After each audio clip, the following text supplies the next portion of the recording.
మేము కూడా వస్తాం. అది నువ్వు రావాలని కోరుకుంటున్నాం మేము కూడా. ఆ ట్రైన్ సౌండ్ తోటి మాకు మేము కూడా గెస్ చేసినాం అన్న వస్తుంది అని చెప్పి. కానీ నేను అన్న వస్తాడు అనుకున్నాను కానీ ఫ్యామిలీ వేసుకుని అదే అవుట్ ఆఫ్ ద బాక్స్. నా కూతురే పుట్టలేదు అనుకోమన్నావు, నువ్వు నా కూతురు కాదమ్మా, మా అమ్మ. ఓడి అమ్మ రే రే రే రే రే. ఒక్క నిమిషంలో ఒక డైలాగ్ వేస్తారు కదరా వీళ్ళు. ఎవరు రమ్మన్నాడే? తాగిన మొత్తం 100 అంట. నాకు బుద్ధి లేదు, నీకుందిగా.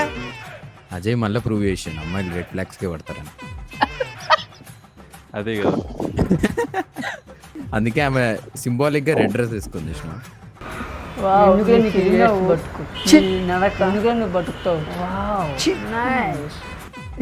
మ్యాచింగ్ గా రెడ్ గాడు కూడా రెడ్ వేసుకున్నాడు. అదే కదా. ఏం మాట్లాడతాడు నువ్వు? ఏం మాట్లాడతాడు నువ్వు? రెస్పెక్ట్ అంటే రెస్పెక్ట్.